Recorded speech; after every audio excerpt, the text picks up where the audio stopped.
Acho que isso tá bom. Good morning, everyone. Good morning. We will make this opening in Portuguese. So those that don't understand Portuguese, please put on your headphones. Bom, bem-vindos. A gente vai ler um texto, tá? A gente vai ler um texto. A gente tem uma cola aqui. We are going to read a text. We have some notes here. Dear colleagues, I'm very joyful to welcome you all to our national meeting for malaria research. We are very proud to see that this is the greatest and more traditional malaria congress that is happening in an endemic country in this 18th edition. And we have the number of the participants in this Congress in a continental country as ours. And we have 300 people with the same purpose, to create a dialogue space between institutions and experts from different fields, all committed with facing malaria. Our first National Malaria Research Meeting happened in 1986, 40 years ago. The founders of this event noticed that the efficient control of malaria depends on dialogue and collaboration of multiple actors, depends on basic science, clinic research, industry, third sector, and primary attention in the formulation of public policies. And after a while, that has changed the character of this meeting. That is a cross-cutting meeting that is integrating several fields of knowledge. And before we officially start with our program, we need and we want to thank from the bottom of our heart those who made it possible to have this meeting. First, our financial supporters, the control program, and we would like to thank Alex, FAPESP, CNPq, CASP, USP, Unifest, Fiocruz, IOC graduation program at Unifesp and USP, Institut All for Health, Gates Foundation, OGHS, MFV, Butantan Institute, Elsevier, Clark, Sumitomo, and Wood, GSK, Abbott, SBPZ. Thank you all for your partnership and your support. They're all there. And we want to thank some of you as well. We shouldn't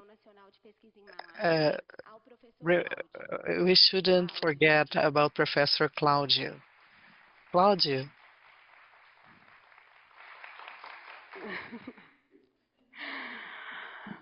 Muito obrigada por Thank you so much for creating this meeting and for being with us since then. We wanted to thank you and also our partners in this organization, Beto and Josué. You worked hard for us to be here today.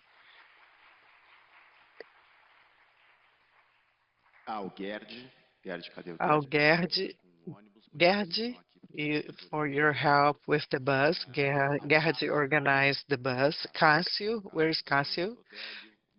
Delio, Marcos, who couldn't come, unfortunately. They were key for finding resources. And we would like to especially thank Chris. Where is Chris?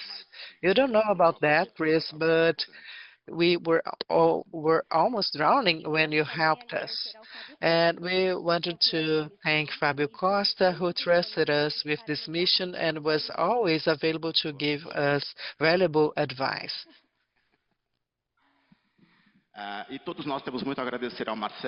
And we would like to thank Marcelo and Lucia, who led the scientific community, and we'd like to thank all the board members for their work. And we still have many tasks ahead of us. We would like to thank all the evaluating commissions, right, Danny? Thank you all if you are part of this judging commission, and we are going to have Hutchesline medal and best poster. And all the commissions are plural, respecting criteria and diversities. We have a very hard mission ahead of us.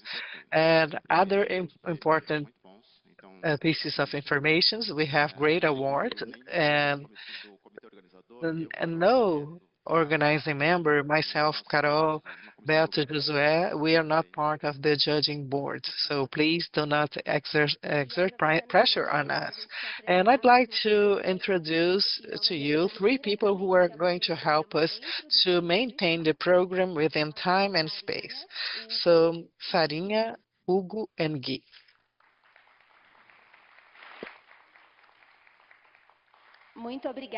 Thank you so much. We are sure that your help and your presence is going to be key. If the moderators and speakers, if you have doubts about the tables and the progress, they are going to guide you. And we're going to have three other thank yous. First, Vera Bittencourt from ML Events. Where is she? She must be around working. Without Vera, nothing would be possible here. We are going to, she's going to escape us after this event, but she has endured tens of messages every day that we sent to her. Vera was the person that was asking you to enter so that we could start this meeting. So any problem that we might have, Vera will help us. So please look for Vera. And we would like to thank all those who registered, everyone who submitted works, and you who came from far and close and are now are here. And we hope that the 4 next days are going to bring quality science for you and from you, with new memories, collaborations, and friendships in science and life. And finally, our thank you that is very special to our President Dilma, and our honor President Dilma. Please stand up, Dilma. Irene. It's a super privilege to have you as a President of Honor, as a speaker for this opening conference. And from this conference on, it's now called Vitor Nussenzweig Conference.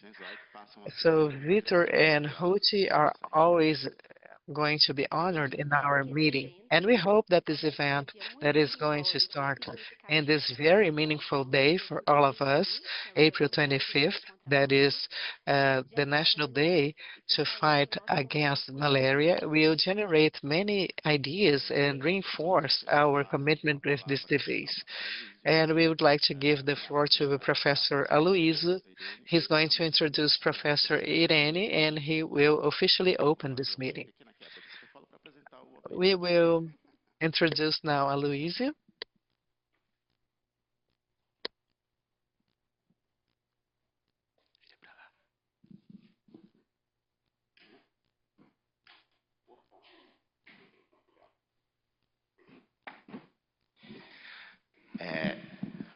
Professor Aluisio is the Dean of USP, the University of São Paulo. He's a doctor in infectiology and an expert in tropical diseases. I could read his long resume, but we wouldn't have time today to talk about all his achievements, but we are going to tell this story. 10 years ago, I started teaching at USP, and the department has put me to teach on infectious diseases at USP. I was so scared because I was not a doctor. I didn't know anything about clinic, and I only knew about the parasite. And then Marcelo told me, you only have to talk about parasite because during the class you're going to have a clinician, a pathologist, an epidemiologist. And the first class I had given was about malaria, and the clinician was Aluisio in the class. Until today, that class was the best class I've ever watched. He's not only the USP dean, he's not only a doctor and infectiologist, but he's also working with malaria, and he's an excellent professor. We are so proud to have you as a dean. Thank you, Aluisio. Thank you. Good morning, everyone. I'm very pleased to greet the Professor Daniel Bargieri, Ana Caroline Aguiar, the presidents of the ACEN National Malaria Research Meeting. I'd like to thank you for the honor to introduce the opening remarks of this wonderful scientific event. I'd like to greet the undergraduate and graduate students, the postdoctorate students, and the researchers that are now making this meeting more and more rich. I'd like to share my joy to be in this opening remarks, and it's a unique opportunity that was given to me and enables me to meet again so many friends. I'd like to say that I was present, right, Professor Claudio, in the first meeting 40 years ago, and now I'm back. The joy is even greater because we are now living this very special moment. We are celebrating the memory of Professor Victor Nussenzweig. We are going to show a slide, the joy of celebrating his memory, who is naming the opening conference of this meeting. One of the greatest Brazilian immunologists who was a highlight in the development of vaccines against malaria. There's no doubt that Professor Victor Nussenzweig is a personality that deserves all honors, not only due to his scientific and academic legacy, but also due to his ethic stance marked by the commitment with democracy, social justice, health, and the dignity of vulnerable populations. A son of Jewish Polish immigrants, he was raised in a home that was valuing education and science. Living in the neighborhood of Bom Retiro, we had three scientists who are very famous: Victor and his brothers, the Dr. Israel, and the physicians Hertz Moisés Nussenzweig. However, as Victor always said, he attributed to Ruth, his colleague in the medicine school at USP, his awakening for scientific life. It's impossible to talk about Victor not talking about Ruth. During the undergraduate course, Victor and Ruth started their studies with the trypanosoma crucis, guided by the expert of IMUSP, Professor Samuel Barsley Pessoa, an icon of biomedicine in Brazil, and we all know him very well. In one of his first of more than 500 scientific publications, the Nussenzweig couple has shown the capacity of the dye gentian violet to kill the parasite, showing its use for the transfusion of treatment of Chagas disease. Aligning the academic life to their life projects, Victor and Ruth decided to get married in 1952 during their medical studies, and he chose an unique place, the library of the medicine school at USP. After finishing his doctoral studies, Victor went to this internship at Pasteur Institute in Paris with his wife, and however, after coming back to Brazil, they've seen adverse conditions in the political scenario after the military coup in 1964 that prevented them of staying in this country. He was an activist since he was very young, and noticing the persecution that fired and arrested many of his colleagues in the Department of Parasitology in the College of Medicine at USP, he had no other choice. Victor was able to get a scholarship at Guggenheim Foundation and opted to leave Brazil with Ruth towards New York. In the medicine school at New York University. The institution that hosted him started working with the Venezuelan immunologist Bahous Emanasef that would be awarded with the Nobel Prize of Physiology in Medicine in 1980. Victor has built an international career there and became the chair and world reference in his field. Later on, when he was married with three kids and a long careers in NYU, that the Nussenzweig couple has given its greatest contribution to science by identifying this cytosporozoite protein in the infectious part of the plasmoid.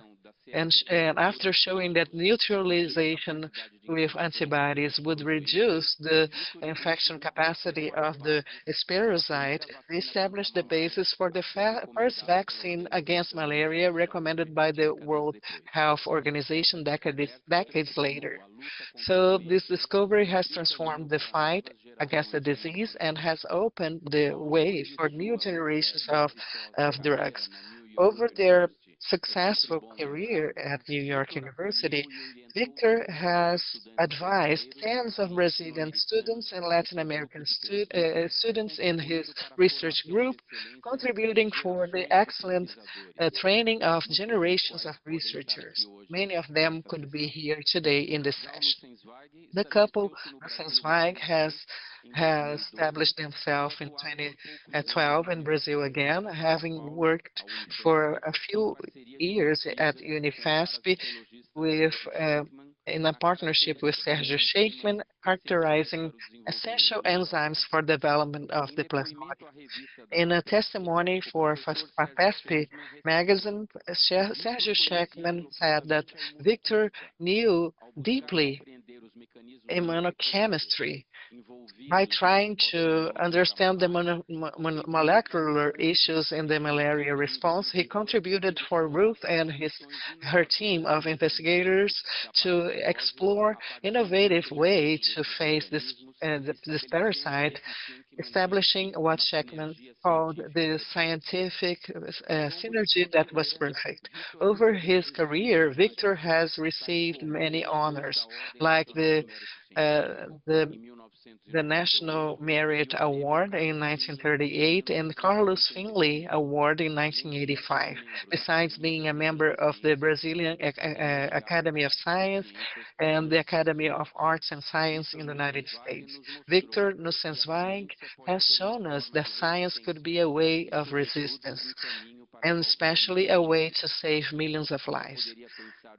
He could barely imagine that up until now we have science as a field of resistance. We are living that today.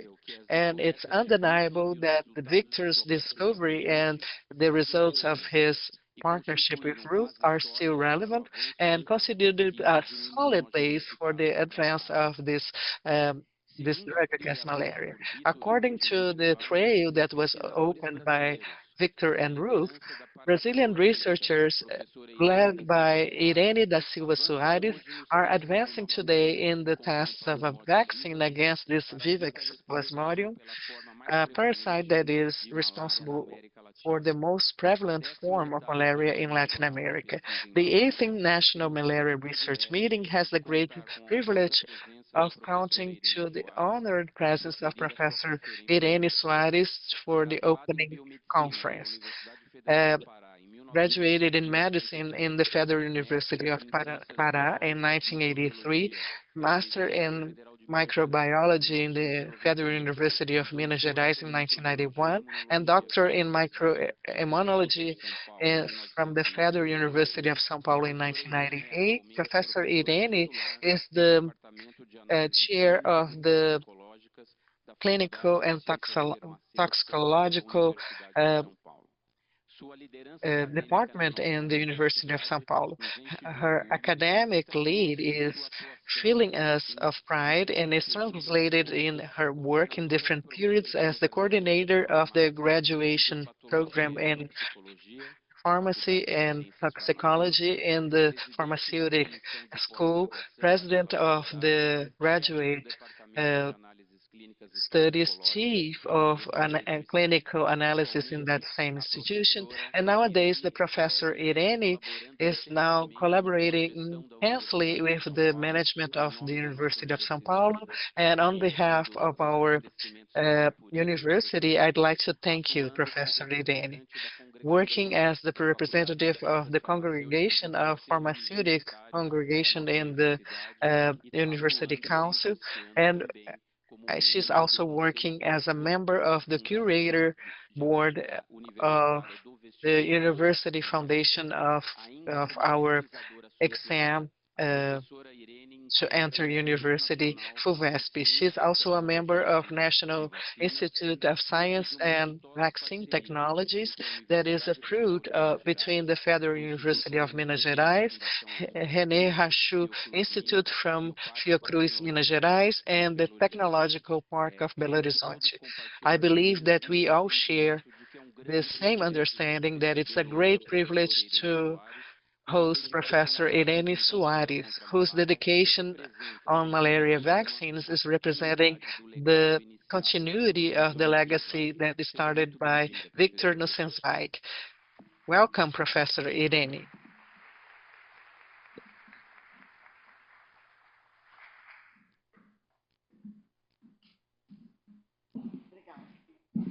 Thank you. Good morning, everyone. First of all, I'd like to thank the organizing committee, especially Carol Aguiar, Daniel Mageri, and Roberto Barros, and our colleagues in the Scientific Commission. It's a great honor to me to occupy this position due to indications of my colleagues, and I deeply appreciate this event. I've been participating since 1998 with rare absences in this event that is happening every 2 years. And that means very much to me as well. It's very meaningful that I'm being honored in this event. Basically, I'm going to thank the words of Professor Aluisio, our magnificent theme, and he said a lot of what I was going to talk about in my introduction. So I'm going to be a little bit faster with the presentation.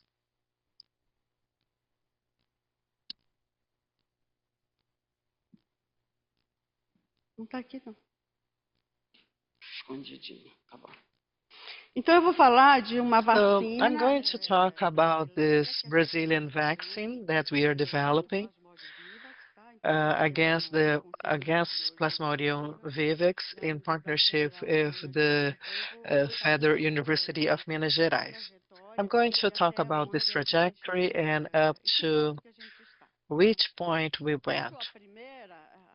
Since I am the first to speak in this event, I can talk about epidemiology. Just to draw the attention to the importance of malaria according to data of the yearly report of the World Health Organization. We had 282 million cases registered in 2024. From them, 80,000 deaths. Most of them were children less than 5 years old. And the Plasmodium vivax is the second most prevalent species after Plasmodium falciparum. And we had 15 million cases this year. And the population living in risk areas is up to 2.5 billion. So this map is showing that malaria is present in all the tropical and subtropical regions in the world. And we see the great concentration of Plasmodium falciparum in Africa, where we have most of the deaths. And in yellow, we show the distribution of the other species, vivax, malaria, Bergame, knowlesi, and knowlesi is a monkey Plasmodium that is called the 5th species of Plasmodium that is infecting man. Basically, what I'm drawing the attention here is that outside of Africa, the Plasmodium vivax is the species that is prevailing in the world. Here is, you see the situation in the Americas according to the Pan American Health Organization. We have 17 endemic countries highlighted in orange. In 2024, we registered more than 500,000 cases, and we have a high prevalence of the Plasmodium vivax, more than 60%. So we have Brazil, Venezuela, and Colombia with 80% of all cases. Here I show you the conventional strategies to control malaria, the early detection of the cases, the use of insecticides in the nests of the mosquitoes, the use of anti-malarial pharmaceuticals, and the use of insecticide in the impregnated mosquito nets. The issue is that in the last few years, we have seen an increase of the resistance of the parasites to pharmaceuticals, of insecticide resistance among the mosquitoes, and the climate change that tend to hamper the control of malaria in the world. So in the World Report from 2025, in its cover, it already draws the attention to pharmaceuticals resistance.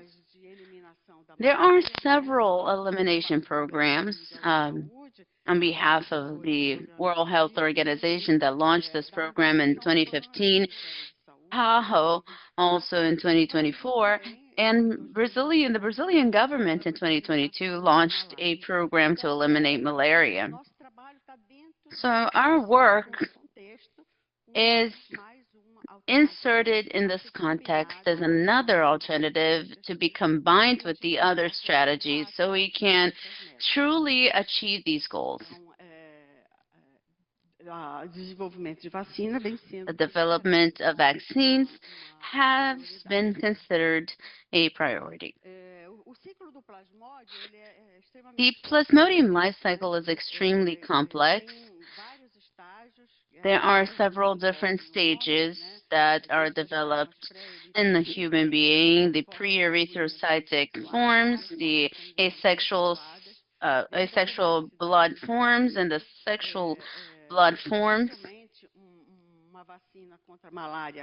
Due to this cycle, a vaccine against malaria is not going to work in only one of those stages. That is why we have the concept of a multi-antigenic vaccine. And we show here that this antigenic repertoire is very extensive. Some antigens are species-specific, and that hampers the development of vaccines against malaria. Most of the vaccines are included here. These are pre-erythrocytic vaccines with the target of a few proteins of the parasites, especially the circumsporozoite protein, vaccines using the whole sporozoite, and other vaccines, most of them focused on this stage, which is the initial stage of the infection. So these vaccines aim at neutralizing the sporozoite in its entrance door. There are 2 vaccines recommended by the World Health Organization, RTSS, approved in 2021. It is for children above 5 months old in a scheme of 4 doses and an efficacy of from 30 to 50%. This vaccine is not available globally.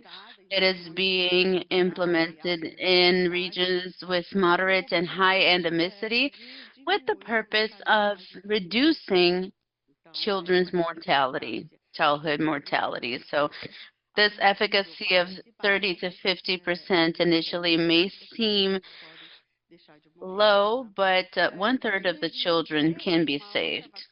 In 2023, another vaccine also based on the CS protein, the CSP, actually it's an RTSS, an improved RTSS was recommended in 2023.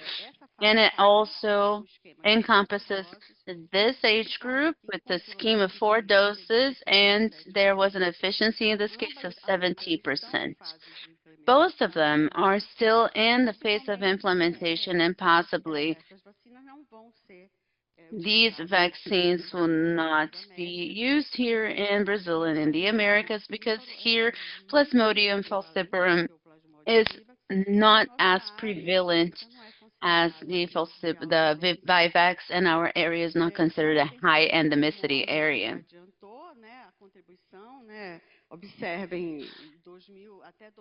As Aluisio mentioned, up to 2021, approved by WHO, the first works were published by Dr. Ruth in 77 that showed that the radiated sporozoi can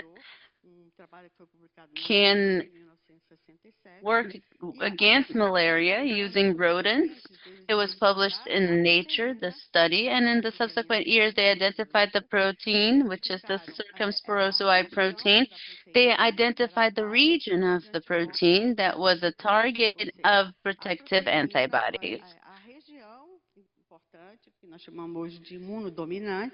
The immunodominant region, as we call it today, and also the mechanism. So that was a discovery that opened new paths for us to get to this stage of the Plasmodium falciparum vaccine, reminding you that this vaccine is not effective against the other species of Plasmodium. So our goal is to develop a vaccine against Plasmodium vivax. Vivax is considered a neglected parasite still. That is why it is given less attention. There were already 130 vaccines tested against Plasmodium falciparum or are under tests. In the case of Plasmodium vivax, only 11 vaccines were tested in human beings. That means 8% of the total. And as we can see here on the left, the pointer is not working. Here on the left, I included a comparison of Plasmodium vivax and the Plasmodium falciparum regarding the stage of each one of these vaccines. In the case of Plasmodium vivax, no vaccine went over phase 2. Some of them reached phase 1 and 2, but they did not get to advanced stages of testing. And Plasmodium falciparum, as I said, it has 2 vaccines recommended, and in total, most of them reached phase 3, and 2 of them reached phase 4.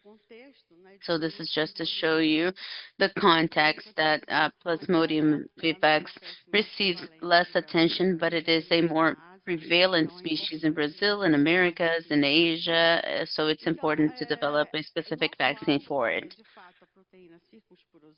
Our target is the circumsporozoi protein. We use a lot of platforms. The platforms that is most advanced is the vaccine of a protein subunit. We also use chimpanzee adenovirus and adeno5 for clinical trials, and more recently mRNA vaccines that I'm going to show you briefly. But my focus is going to be where we got to with this recombining protein platform. We know that the adjuvant has a critical role in protecting against malaria. Throughout the years, we tested different adjuvants, aluminium hydroxide, TLR agonists, oil and water, or water and oil, trying to find the best formulation. Differently than the target of the Mosquirix vaccine against the falciparum, our goal is adults, residents in endemic areas, or travelers. Most of these residents are workers in mines, or they work in rural settlements, and also indigenous populations. These are the most affected populations in Brazil. So I'm going to show you the design of this protein and the proof of concept that was developed in the University of São Paulo at the time in partnership with UniFest. Here I'm showing you the structure of the protein. There are two regions, and in the center there's this repetitive region, which is the immunodominant region of the protein. And based on this region, there are three allele variants. VK210 is the most prevalent form in the world, as you can see here in this review on the right, done by Ricardo Machado, where he shows in blue that it is comprehensively prevalent in the world, and in second place, VK247 and Vivex-like. We don't know the prevalence very well because it's not even typed in some countries. But when we look at Brazil, we see that we have the three variants, and they also occur in mixed infections. In Guiana as well, we have data showing the prevalence of Vivex-like. So we understood that it is important that this vaccine covers this whole diversity. So this study started in the Federal University of São Paulo, a work coordinated by Professor Mauricio Rodrigues in partnership with Ruth and Victor Nussenzweig. At the time, Victor was here with Sergio Schenkman, and he was also part of our theme group from 2011 to 2014. They wouldn't come to Brazil twice a year, despite their advanced age. It was the motivation of their lives, and they always have had a lot of focus. Now let's invest in Vivex, let's create a vaccine for Vivex. So he participated in the whole conception of this vaccine. Initially, we did it with 3 recombinants. Here on the left, we have a 210 Vivex-like, and we use this recombining proteins mixed, combining it with another recombining protein, which is the living Vivex, and we covered the 3 variants, covered the whole diversity of the CS protein. This work that was published in 2014 showed that using 3 proteins mixed or a single chimera protein had very similar results in terms of immunity. So if there are similar results, the advantage is to continue with the chimera protein because, of course, of the cost that takes for us to produce each one of these proteins with best manufacturing practices in a lab. We did not have a challenge at this time, but that was an important information. This was an insoluble protein. It had to be boiled and treated with urea. Thinking of the scaling, we aborted this idea of moving on with this E. coli recombinant, and we followed a very similar approach in the yeast express protein, which is the delivery form of the vaccine against falciparum. So we created this chimeric construction containing the 3 variants. And regarding the previous construction, we did not include N-terminal. There was no justification for it to be present. The only important epitope is in this region here, the R1, which is a combination region between the N-terminal and the repetitive region. This epitope has been described as the target of protective targets, and it's highly conserved among different species of Plasmodium. So we maintain this epitope, and we have the sequence of the 3 variants and the C-terminal region, which is a conserved region, and it has epitopes for T cells mapped in this region. Here we have the yeast expression system. It is a secreted yeast expression system. This makes it a lot easier for us. We go through several stages of purification, and we ended here with a highly pure product with high yield. There's the appropriate folding and the facility to scale this up with not so high costs. The first trial that we did, the proof of concept, was in collaboration with Rogério Amino from the Pasteur Institute. We did the immunizations, 3 doses. We used as adjuvant poly-C, a double band RNA agonist of TL3, and we showed here that the 3 variants were acknowledged. So the question is, if I immunize a hybrid protein, is it going to produce antibodies against the 3 variants? Yes. So we were able to immunize against the 3 variants and for the C-terminal region, which is a conserved region, and that induces antibodies. For these tests, we use proteins here that contain only the repetitive region sequence, or NC terminal without the repetitive region. When we look at the isotopes of induced antibodies, we see a mixed response, a predominance of GG1, but also a good levels of GG2B and GG2C.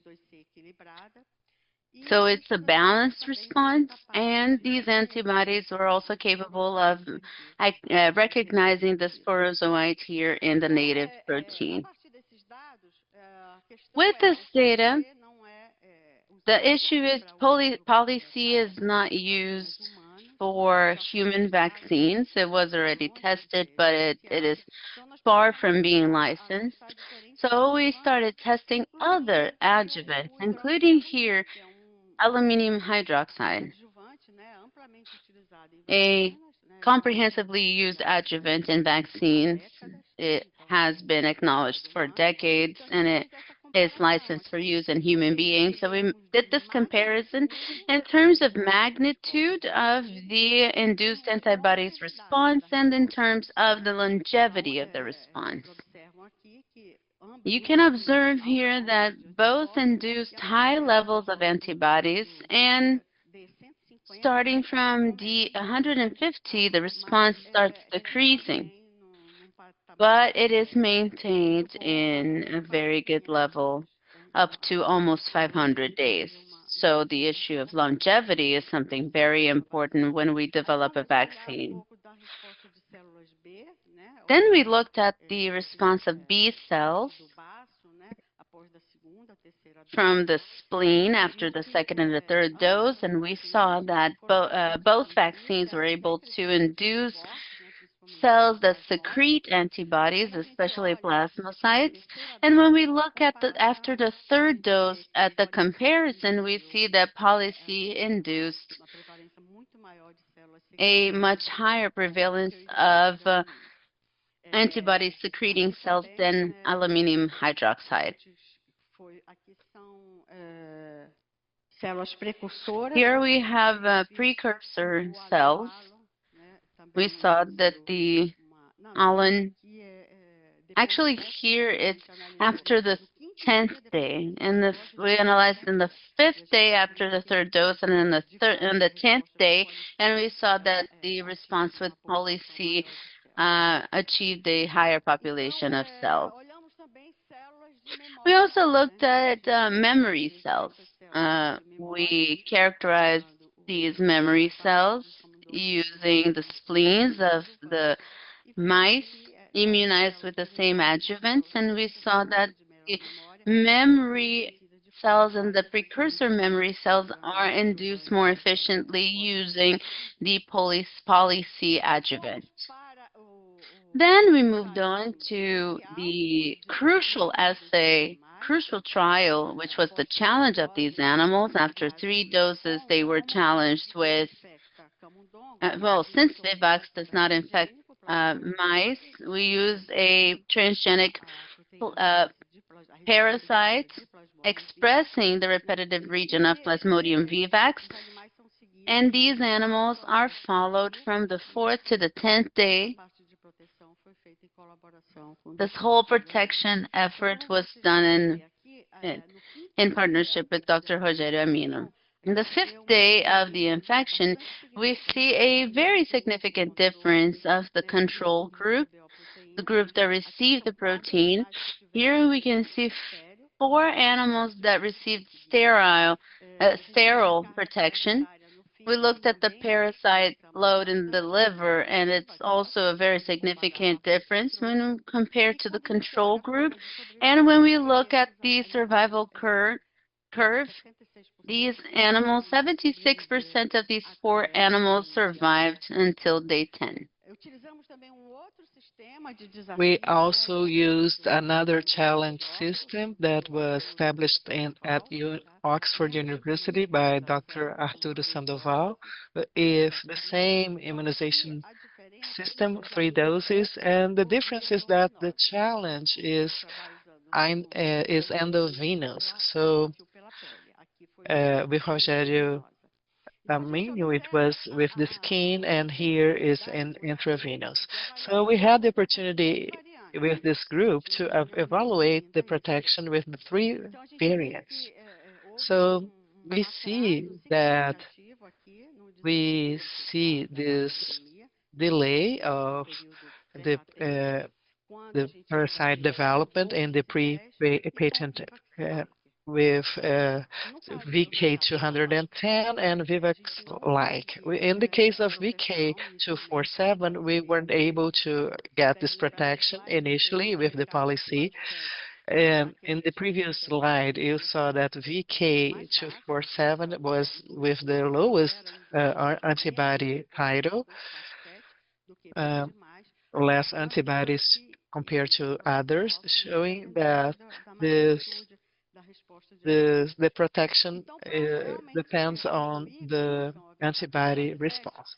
So just to conclude, we tested another adjuvant that was Montanide 160. It's a very powerful one. And by using this adjuvant, we were able to see the protection with this meaningful difference in this pre-patent period, showing that we were able to induce protection with this protein using this very strong adjuvant. That in reality, although it's very powerful, it's producing many side effects. So we decided not to continue with the Montanide studies. So these results, the protection results, were repeated in a consistent way.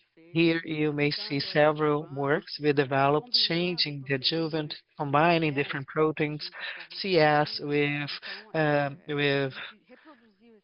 blood stages. We reproduced the data many times. We considered that we gathered enough information so that we could pass to the non-clinical studies.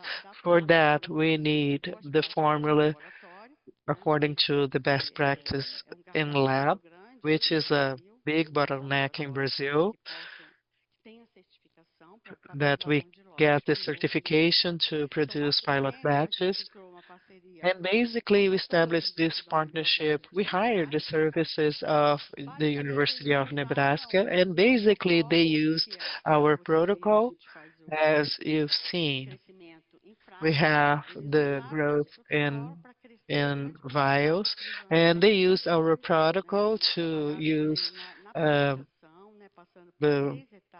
different fermenters, and also we had this SDS page and the Western blot, a protein with 95% of purity. So this production was used for the validity of the analytical tests. This validation is analytical. It's an analytical stage that is needed in a way that we are going to establish the analytical methods to analyze the downstream lots, to understand if we It's going to be stable, reproductive, so the batches were used for the analytical tests and also for the preclinical tests on safety and toxicity. So until this point, we explored immunogenicity, but from this moment on, we started to study toxicity, and basically these works are going to be shown by Ricardo Basinelli on the third day, and he's going to show everything that was done at SCT vacinas from our initial studies. So, a critical question remains: which is the adjuvant that we are going to use in clinical stage? This is a very important decision. We must take into account the power, but also the costs, thinking about scaling up in the future. Since the poly-C was working very well, but it's not licensed for human use, we used poly, the one by Down-Covey, LC. It's also an R3 agonist that is not broadly licensed, but it was tested in millions of people. It's used as cancer therapy, so it wouldn't be hard for us to get this authorization to use this adjuvant. It was available through Oncovy. And at the same time, Ricardo Gazzanelli has developed this adjuvant called CT-BAD, that it was developed for SpinTech at the time in the test phase. It's a simple solution, oil and water, and it's very similar to MF59, which is a licensed adjuvant for human use. So the idea was to understand what was the most powerful one, this adjuvant that would induce T cells, or this antibody adjuvant, or this mixed response using both adjuvants in combination. So we had the same scheme of the challenge assay with the skin at Pasteur Institute, and we tested poly-C by itself, CT-FAD by itself, and the combination of both. As you may see here, the lowest levels of parasites were found using CT-FAD alone or combined with Hilton-Al. The two lines here in red and pink. And the controls, of course, all of them were infected, and only Wilton-Al get a low protection, as we show here in the survival curve. So we had CT-FAD alone protecting 83%, the combination of the two 66%, and Hilton-Al alone 50%. So that was a crucial data to make the decision on what adjuvant to use, and the data showed us that CT-FAD was reuniting all the features to compose this formulation. So here we have the summary. We have several other assays, but it's just to call your attention that the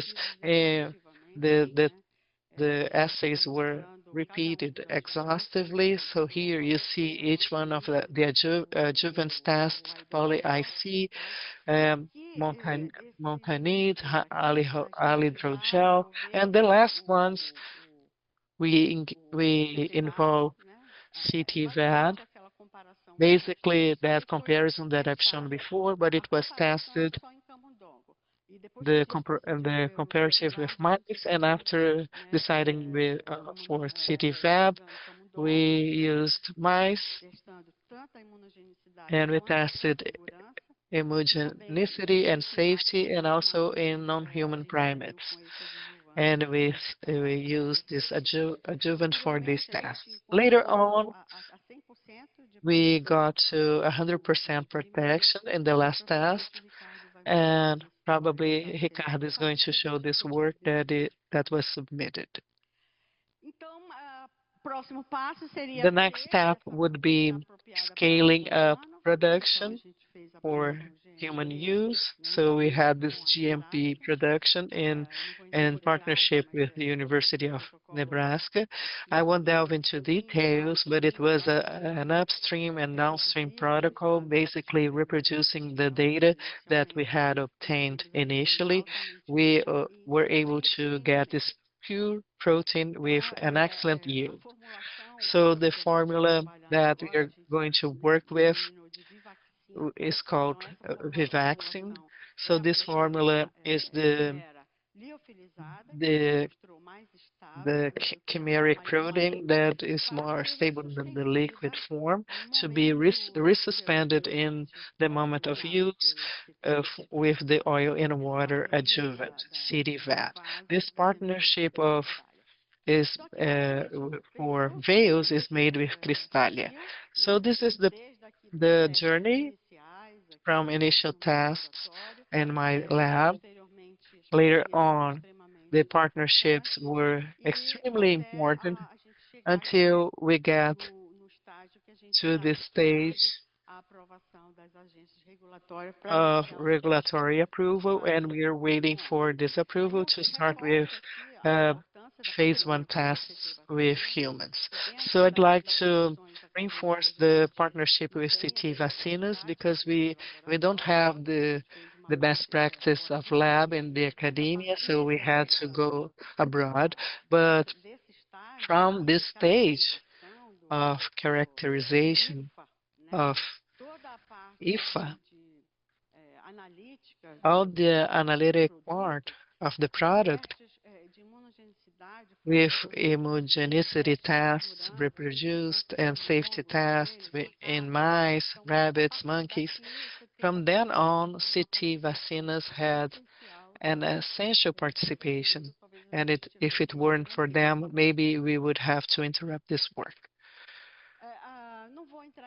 I won't delve into details because we have a poster on that, and we are now starting with this study on mRNA vaccine with that is going to be presented by a postdoc student, and we are going to produce a RNA with blood antigens, blood stage antigens. They are candidates to vaccines, and the idea is that we can test this multi-antigen vaccine or an heterologous one. So we had the preliminary results of the PV-CSP protein with eukaryotic cells and other details you may see at Dennis' poster. So the conclusion is that we have this Vivax malaria vaccine candidate based on a chimeric PV-SDP construct incorporating sequences from the 3 major repeat variants and safe and well tolerated in preclinical models, elicits strong immune responses and confers robust protection in mice, supporting its advancement to phase 1 and 2 clinical trials. I'd like to thank the team from USP, my colleagues here, Silvia Buscardin and Daniel Bartieri, and all the students who participated, especially Dr. Ari, a postdoc student, and the technical team, my collaborators from Porto Velho, Maísa and Délio, the collaborators from Oxford University. We had the protection trials, Rogério Aminio, a collaborator who is very important, who has been helping us in this crucial stage, and Pasteur Institute, and the work we developed with Origin Brazil to test Policy-LC.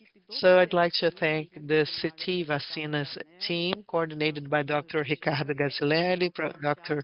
Santuza Teixeira, Dr. Helton Santiago, who is going to conduct the clinical trials. He's the clinical director, and the other researchers from the Vaccine Center, and the postdoc students who participated in scientific experiments and also in the regulatory part, which is a lot of work, and the funding agencies.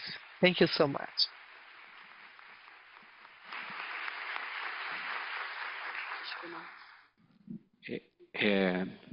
De praxe, as conferências não são seguidas. As usual, the conferences do not have this Q&A session, but I'd like to thank Professor Irene for her brilliant presentation, and I wish her all success as a tropical disease doctor. I'm working in transmission areas and mining areas, the greatest gold extraction region in the municipality of Itaituba in Brazil, and I've seen in a living way how important it is that we advance in this direction. Congratulations, Professor Irene. I wish you a lot of success.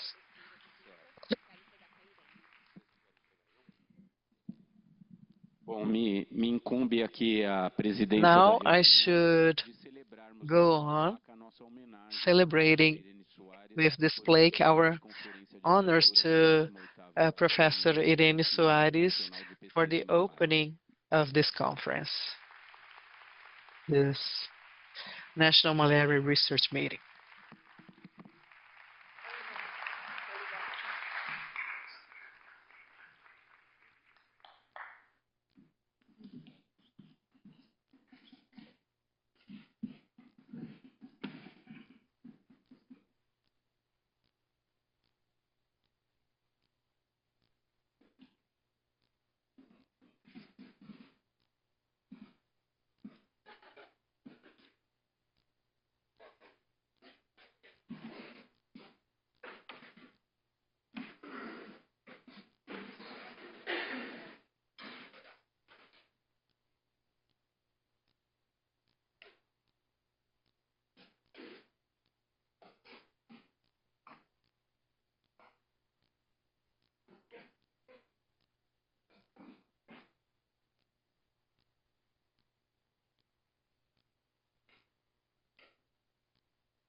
Okay, so after this brilliant presentation, let's go to the next section.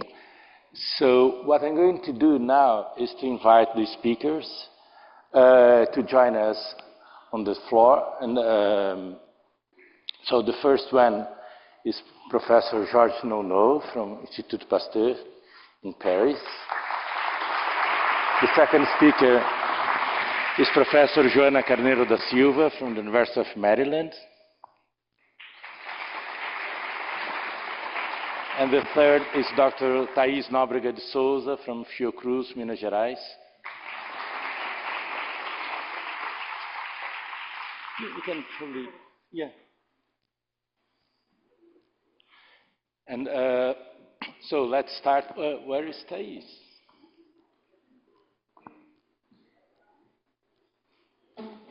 I can see her. Oh.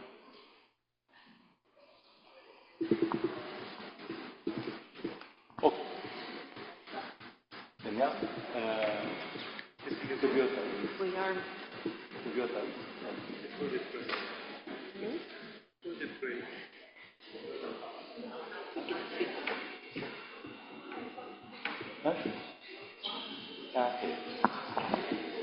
So while we are waiting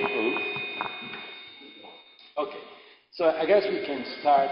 So Tais will join us very soon. So let's start. Let's start with the first talk. So you probably all know Professor Georges Snounou. He is a biologist and who got his PhD degree from the University of London. He has been a principal researcher at Institut Pasteur in Paris. And I'm sure everyone working on malaria knows Georges Snounou for several reasons. He has been active in several areas in malaria biology, but most of us from my generation first heard his name because he developed the first nested PCR method for malaria diagnosis, and everyone in my generation used this method in both laboratory and field studies. It's a great honor to have Georges Snounou here. He's going to talk about genomics, which is not exactly his main field, but as you see, he's not only an excellent scientist, but also a wonderful speaker, so it's a great pleasure to have you here. Thank you.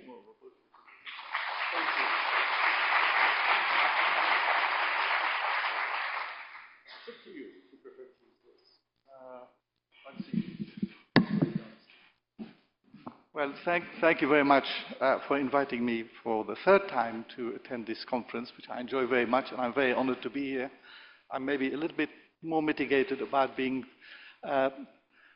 arm-twisted to give a talk on a subject of which I know very little about, but I hope that it won't be as challenging for you as it has been for me to do this talk. So I hope that this is the... So first of all, I have a quiz. Can anybody tell me which year this is? No? 1977 is the year. Why is it important? That's my first year at university, but that's not the point. The point is that 2 articles were published in that year, both of them in PNAS, showing how to sequence DNA. For the first time, people had a method to sequence DNA that was easy, because there were methods before, but they were very complicated. The Maxam and Gilbert method is a chemical method, whereas the Sanger sequencing method is a dideoxy sequencing method, and indeed that's the one that has actually went on to generate the first genomics. So I will now start with my talk. So this is going to be on the rise of the genomics, and I'll remind you, I will take you back to a time far, far away where malaria was threatening the galaxy, I mean the world. Here we go. Some of you might remember the disappointment of the malaria community in the 1950s and at the end of the 1960s, because that marked the end of the WHO Global Eradication Campaign, which was only partially successful. In other words, it was a failure. And malariologists were quite despondent, and actually the research in malaria had dropped down considerably during this time in the 60s. But technology was coming here to the rescue. First of all, with restriction enzymes, Paul Berg managed to generate the first recombinant DNA. So for the first time, people could actually manipulate DNA. Second,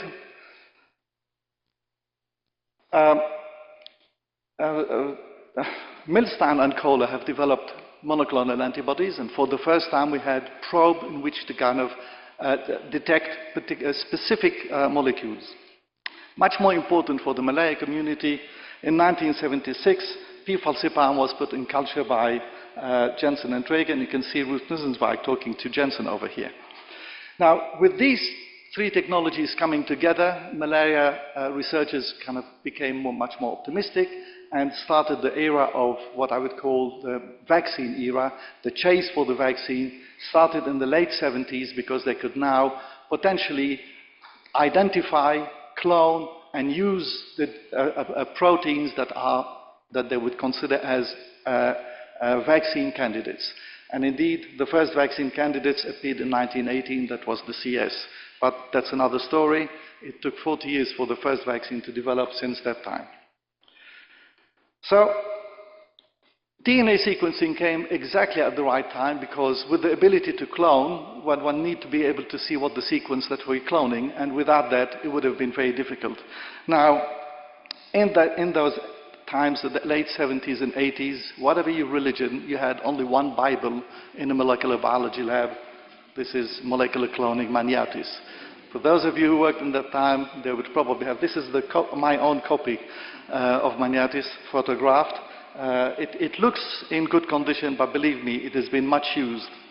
Now, cloning at the time, for those of you who are born after the 1990s, was a question of identifying a protein. You had to purify it, you raise monoclonal antibodies, you get genomic DNA. The easy part was getting genomic DNA, because now a parasite could be grown.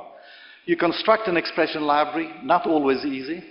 And then you screen it, you pick a clone, and lo and behold, you sequence. And once you get the sequence, you can do recombinant DNA, and you can start vaccinating mice and people and monkeys and whatever you fancied. That process usually takes, at the best of time, 6 to 8 months. At the worst of time, for instance, for the Vargines, it took 12 years before from the time they identified the 250 kD to the time they had a first Vargine sequence. So sequencing is not sequencing. Cloning was not very easy, and to get the sequence of your gene of interest was sometimes a very complicated process. Now, sequencing was evolving very fast. So I can show you that the first ever sequenced DNA was in 1968. 12 base pair they sequenced, made a Nature paper. Wonderful. Now, this improved a little bit by a little bit, and then the first, I think this is the first, I'm not accustomed to this. The first one here is the 5X174 genome was sequenced by the Sanger method in Sanger's lab in about 6 or 7 months. And with time, with improvements, and I'll go through the improvements, by 2000, 2001, 2002, 3.5 billion base pairs of human genome was sequenced and published. So the evolution of sequencing, as you can see here, was logarithmic. The way that you can. Today, we have about 34 trillion base pairs from 580,000 species in gene bank. And that's improved and increasing at the same very fast. So, what made this kind of advances occur? The remarkable technologies of sequencing. I would remind people that, you know, if when you did sequencing in 1982-83, you had an 80 centimeter acrylamide gel that was thinner than a paper, in which you had to run autoradiograph. It took 2 days, and if you were lucky and you didn't break the gel, you'd get about 250 to 300 base pairs, which you had to read and annotate by hand. With the development of fluorescent probes, and eventually with the development of capillary gels, now you can have a machine, you put it on, and you get a few thousand base pairs in a day or per run. And if you were Greg Venter, you buy 200, 300 of these machines, put them in a big room, and you generate as much DNA, as much sequences, which is why with this technology, they managed to get the human genome. Now, the human genome took about, I would say, about 8 or 9 years of work by many, many groups, and it cost approximately $2.7 billion. Now, that was a lot of money in those days, but that's the genome. Now, from the 2003, new generation sequencing occurred, and I'm not that technologically motivated, but they kind of remarkable advances, which I can't describe. But with the Illumina and eventually the iron torrent sequences, you could generate thousands upon millions of base pairs in any one run, all of them very short stretches of DNA, which then had to be assembled. There is now a third generation sequencing, and which is the PacBio and the Oxford Nanopore, and actually at the latest nowadays you have this little thing that is basically smaller than your mobile phone, which can generate gigabases of sequences on the desk, on the bench. So it really is remarkable. I dread to think what the fourth generation is going to be, and I hope I live long enough to see it. So, Plasmodium genomes. The first one, 2002, published in Nature, happened on the same year that they published the genome of humans and the genome of Anopheles gambiae, although the three haven't kind of been mixed together so far. Maybe they will one day. This took about 4 to 5 years of work, maybe 5, 6 years of work, about 4 groups, and many, many billions of dollars to generate the first draft of the genome. It's now still being corrected and improved and all of this. It took another 6 years before we got the genome of Plasmodium vivax and Nullenzweig, appeared in the same paper together. People were happy to publish them together. And eventually, a few years later, the first draft genome of Plasmodium cynomolgi, a parasite that is used quite often in experimental work. And by today, things have accelerated. We now have the genome sequences of all the parasites that infect humans and all the parasites that are zoonotic and potentially zoonotic or actually zoonotic, except maybe Plasmodium innui, but I'm sure that this will be sequenced soon. And actually, we don't have genomes of each one of these parasites. In many cases, we have thousands of genomes of different isolates from each, and I'm sure this is going to increase more and more. Now, this is generating a lot of data, and there's one crucial requirement when you generate so much data. First of all, you have to be able to assemble the genomes. To do that, you have to kind of put the pieces of DNA together. They have to put the big pieces together that they call contiguous sequences. And then, if you're lucky, you get it into chromosomes, and then you can have a chromosome architecture and makes lovely pictures in the publications. Second, you need some way to decide what is a gene, how many genes there are. Maybe try to identify what functions there are by translating them electronically, and then maybe find out promoters, microsatellites, whatever you're interested in with respect to DNA. And finally, with that data, you can then approach this kind of growing list of omics that you can do, transcriptomics, proteomics, lipidomics nowadays. Everything links back to having a genome sequence over there. Now, this is all very well, because you have access now to terabytes of sequences, terabytes of data from the genome. But if you don't have a dedicated bioinformatician, there's no point starting.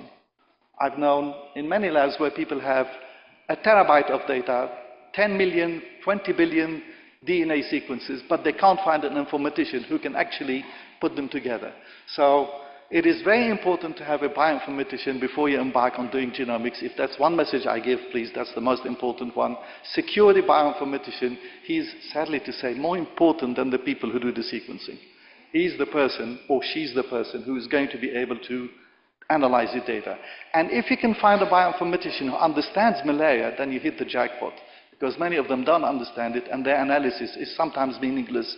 And we, as a scientist, know so little about bioinformatics and the methodology that they have, we can't even tell them whether they're doing something right or wrong. We just get the data and generate supplementary data that are wonderful to see, but are usually incomprehensible.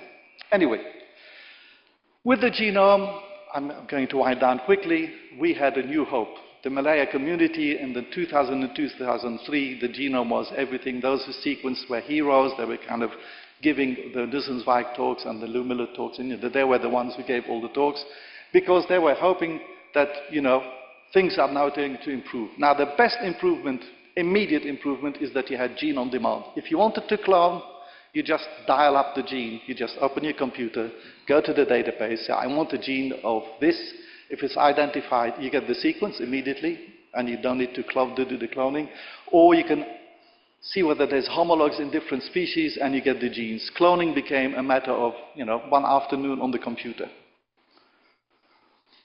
Drug discovery and vaccine development were touted as the things that are now going to be solved by the genome, availability of the genome projects. We're still waiting for that to happen for these two.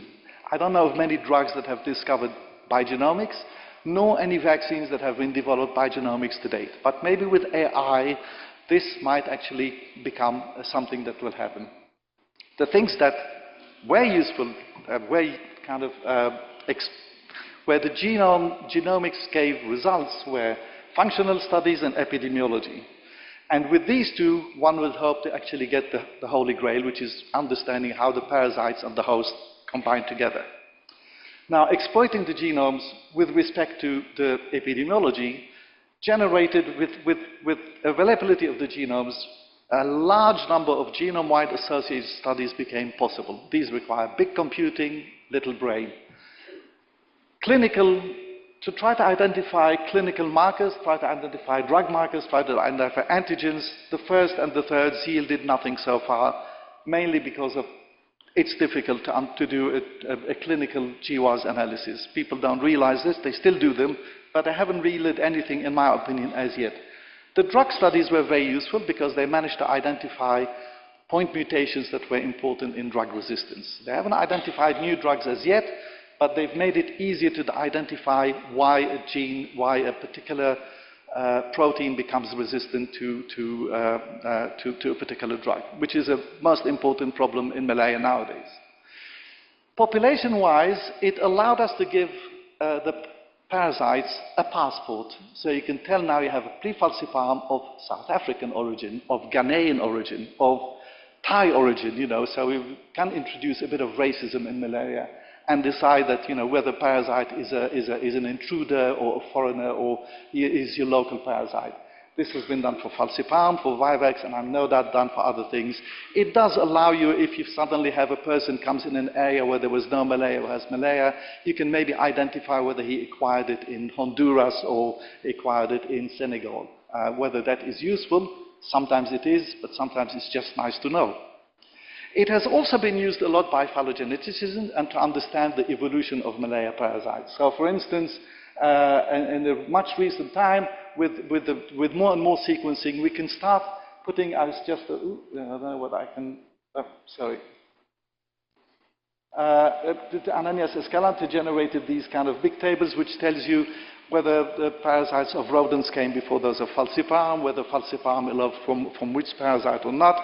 You can also use it, as has been done here, to look at Plasmodium simian. For instance, in one study, Plasmodium simian from Brazil have all linked up to, they were closer to the ones from Mexico, which means you can blame Cortez and ask compensation from the King of Spain. But unfortunately, Marcelo has done another study which shows that actually, no, they come from Brazil. So, you know, lucky King of Spain. There you go. So this has been useful. And one has to say that the more data you have, the better the results that you have there, and that the results obtained today might, with a bit more data, with few more genomes, with a new method of analysis, because these analyses are quite complicated, you know, mathematically and statistically, you might actually find that the results are completely different. So whatever you see that looks very beautiful, maybe in a few years' time, it will not actually be, it will be that. The first phylogeny that was done, they said that P. falciparum evolved from chicken malaria. So there you go, we've evolved from them. So transcriptomics is also another field that is very important and has generated a large amount of data. This is the first transcriptome done in the Derwishi's lab, and the people who work with him are still generating transcriptome from everything they put their hands on. It gives you an idea, it gives you a kind of a map of what is being transcribed. How useful it is very difficult to say, but it is very nice to be able to know whether the gene you're looking at is transcribed early or late. And today, with single-cell technology, you get these beautiful maps of which gene is being transcribed at which stage of the life cycle, and even within the erythrocytic cycle, if I can get it there, whether it's transcribed in the trophozoites, in the late stage, in the gametocyte. So you can actually have a map of which gene is transcribed there. But having a map is one thing, and understanding biology is another. But it's good to have the map. And at least if you have a gene of interest, you can actually at least place it where it is. Therefore, you get lists of genes of potential interest, but it's only potential interest. And we have a lot of publications which just list what is potentially interesting. So, the technology that enabled all this data, however beautiful and useful it is, to start actually yielding results is genetic manipulation. First time in 1993, transiently. Second, stable transfection was achieved in 1995, and the most important thing, and quite important, is the fact that in 1997, people for the first time tagged a protein with GFP. So you can now visualize a protein with a microscope, visualize where it is, where it's going, and what it's doing. Now, this allowed us to have, and the technology for modifying the parasite genome is becoming quite remarkable and quite incredible.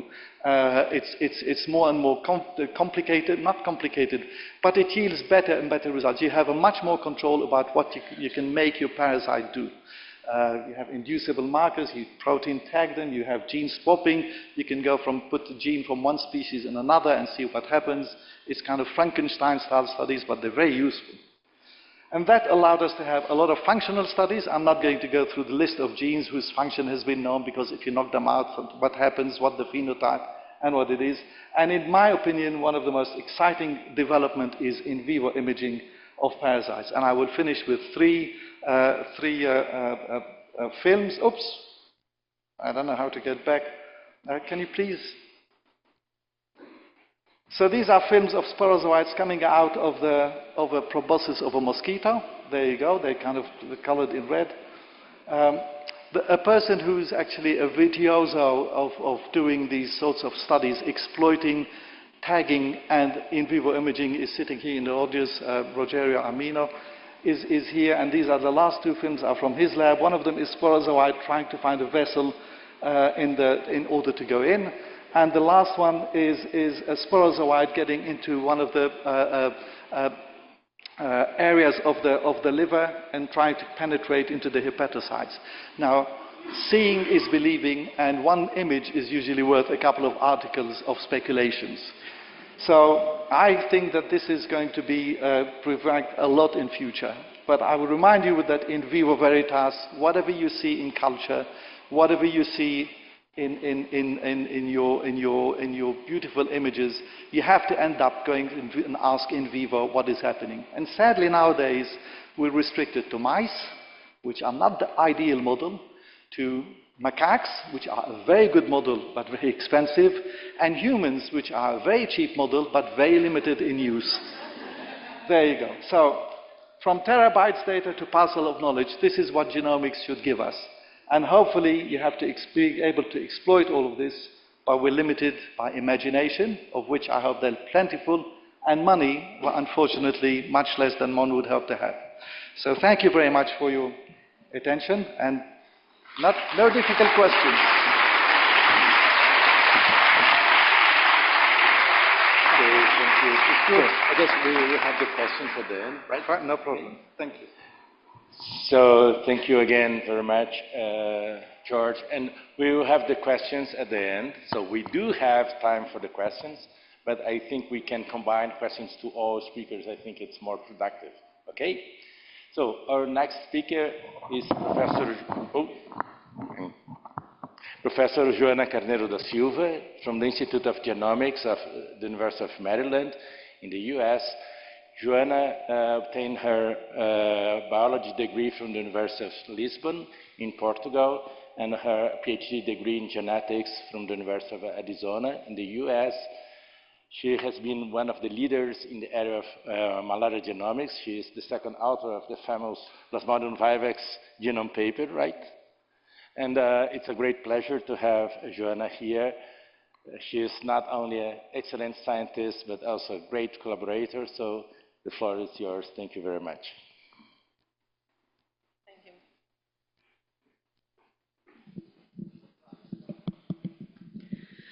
Bom dia a todos. Good morning, everyone. First of all, I would like to thank the organizers for the invitation and the opportunity to present our results, our recent results on this theme here. Before I get there, I would like to note that while everybody here today celebrates Malaria Day, 25th of April is also a very important day in Portugal. It's a day that the Carnation Revolution, so I'm theme dressed today. So the Carnation Revolution led to the ousting of the fascist regime in Portugal 52 years ago, so in 1974. So I'm also doing resistance today.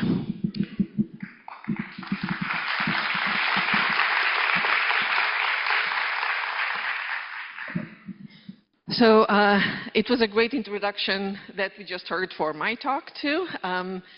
The falciparum genome, the Plasmodium falciparum 3D7 genome was published in 2002, as we just heard, at the time where the number of deaths from malaria was peaking. Sorry, I'm trying to figure out this thing.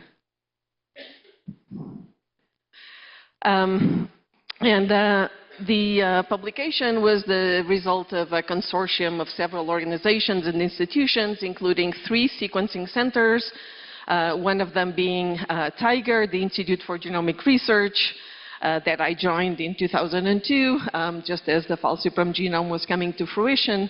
Then I participated in the genome papers of some rodent malaria parasites, and then later in the vivax genome paper. And here we see Malcolm Gardner and Jane Carlton, who led the effort from Tiger. I think we were sequencing 4 of the 14 chromosomes.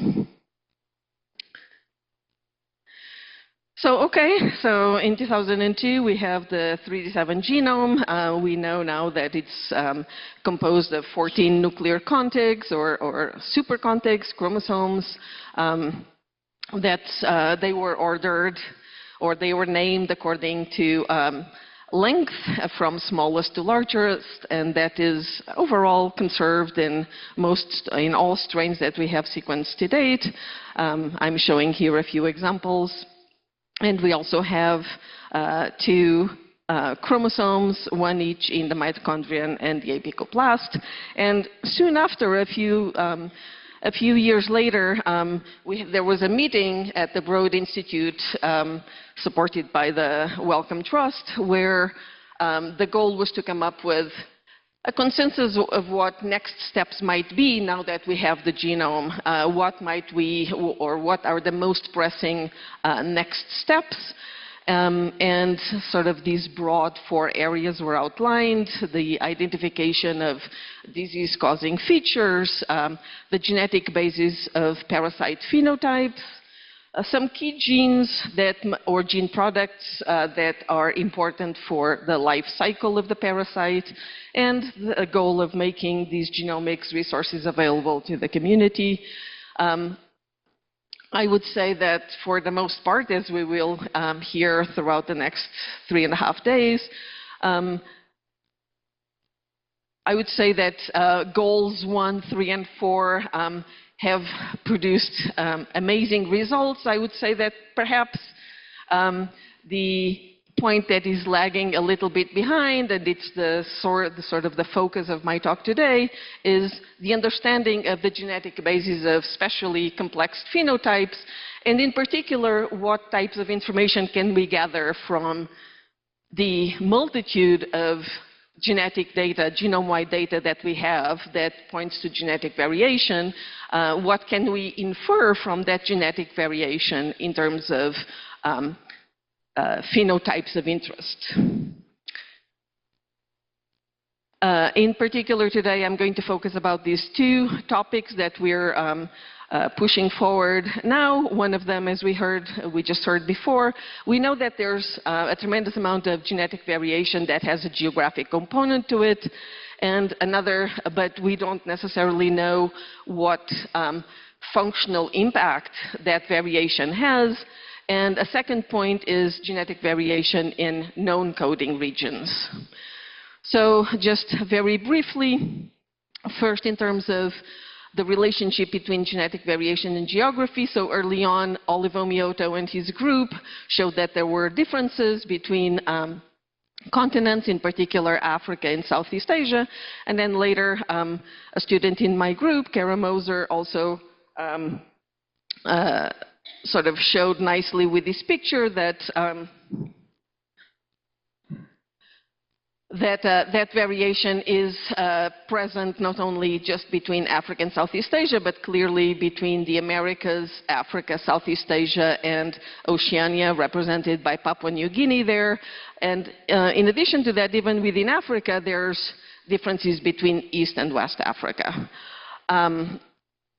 Later, more recently, Tony Clark and his group then have used this kind of rationale to develop a machine learning to characterize strains by geographic origin.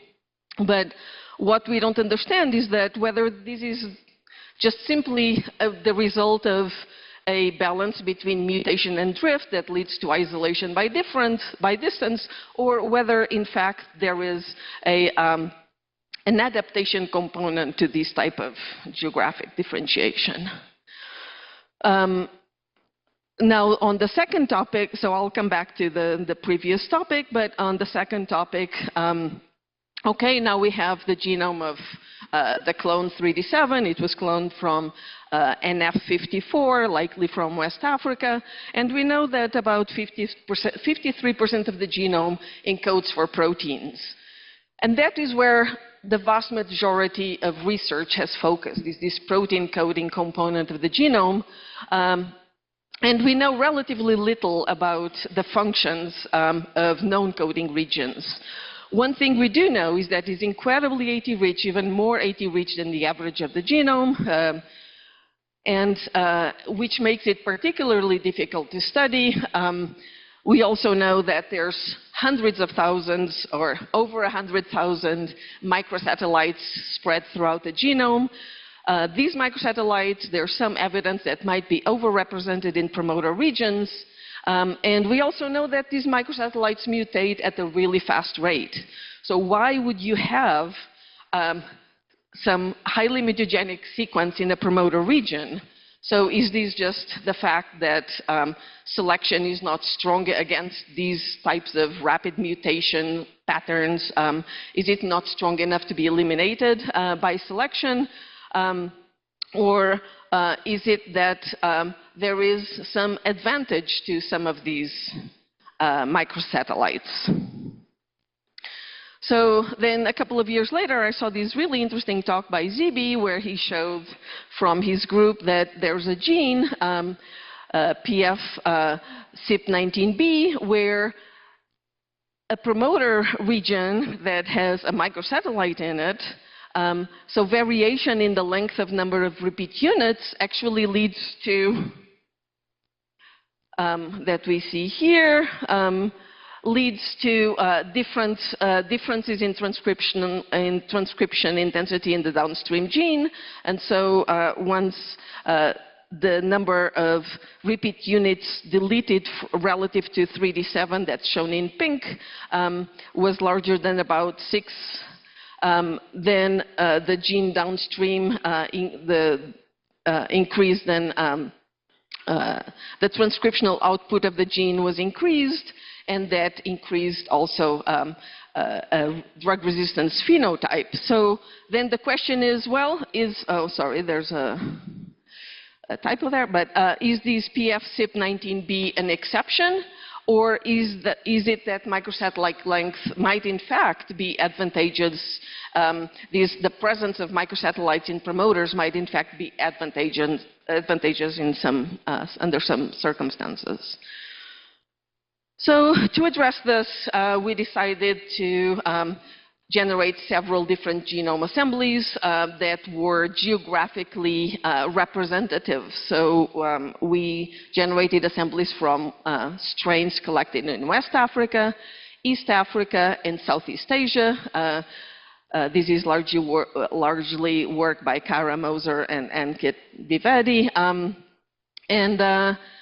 And the reason for doing this again is just studying these types of variations, especially in non-coding regions, very AT-rich, is really difficult with short-read data, lots of inconclusive read mapping, and incorrectly inferred SNPs.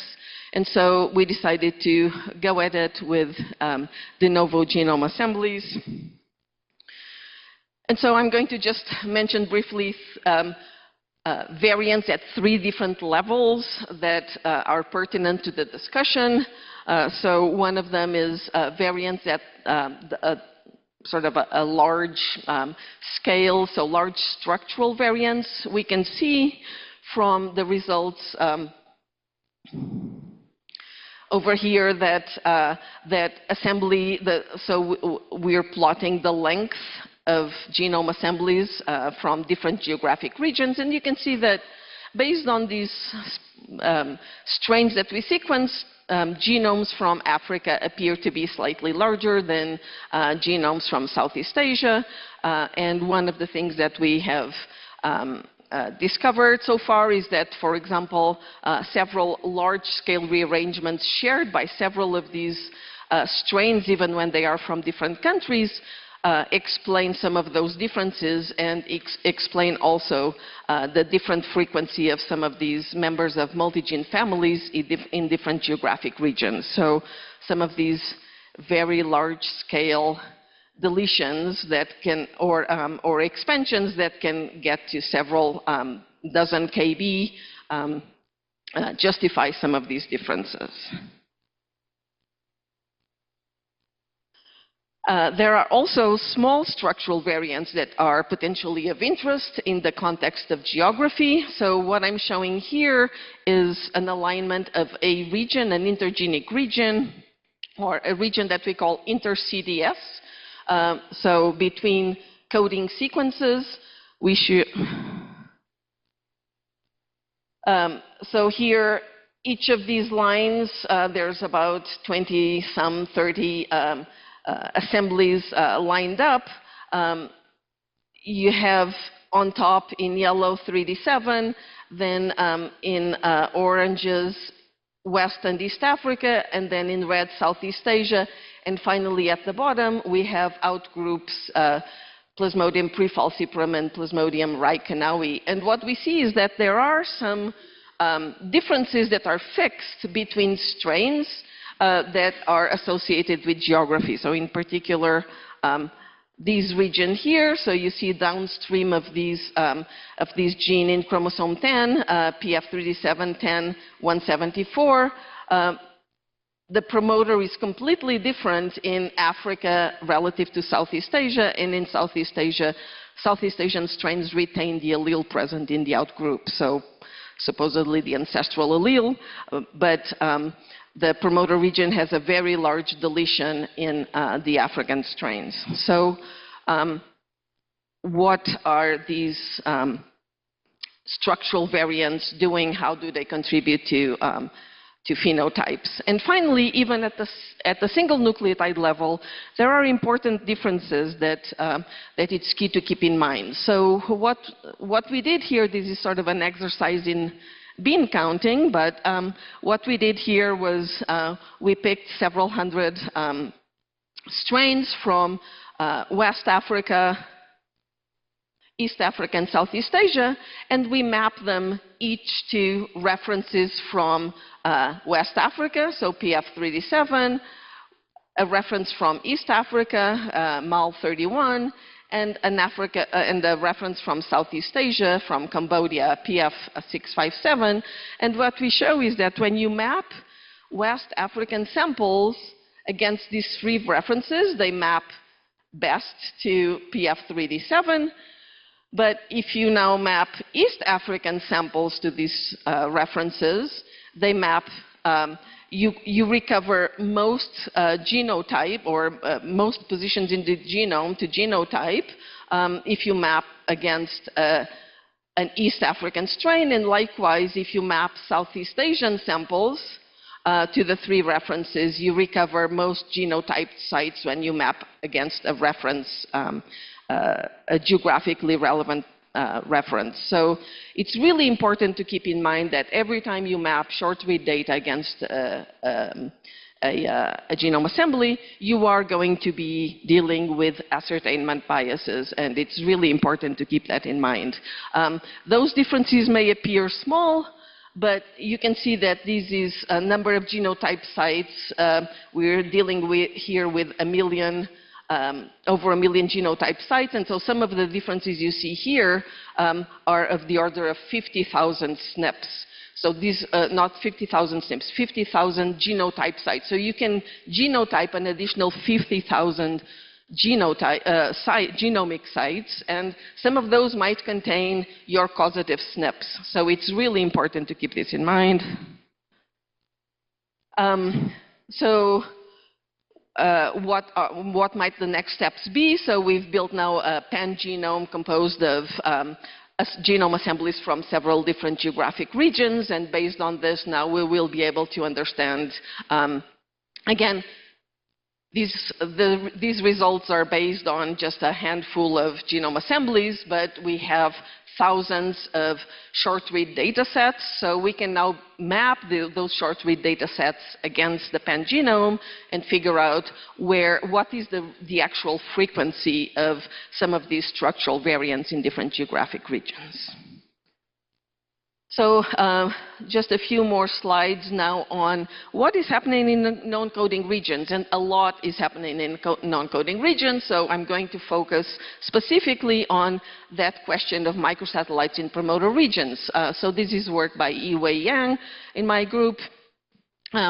And some of the questions that we started with are: how common are microsatellites in these promoter regions? How often are they variable in length?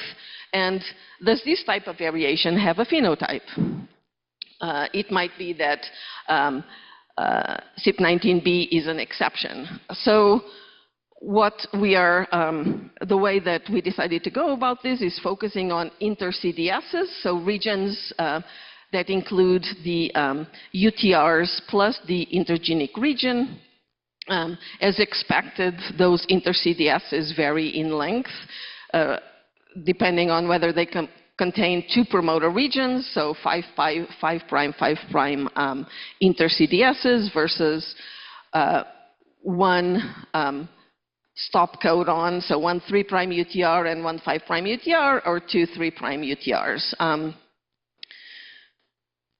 So we know that these regions encode important sequences for, that are likely involved in transcriptional regulation. So in order to try to assess, okay, where are these promoters, where are the, do they contain microsatellites or not, we needed to go through several steps. So use 3D7 to identify those genes that have UTRs annotated, then identify the promoter region, then picking up on all the other genome assemblies, they needed to be annotated to identify the location of the genes, determine how reliable that annotation was, and then identify the orthologous inter-CDSs between genome assemblies, and finally extract those orthologous inter-CDSs, align them, and identify microsatellite variation. So the first step is more or less trivial. The second, third, and fourth are not, but Yiwei has done a lot of work on this. So what I'm showing here is an alignment of a variety of assemblies. And the orthology here, the orange lines show connect orthologous gene sequences once the assemblies were annotated. And you can see that for the most part, assemblies are very syntenic, and therefore the inter-CDSs are going to be largely orthologous. How good was the annotation of those genes? Well, the annotation is pretty good. What I'm showing here is that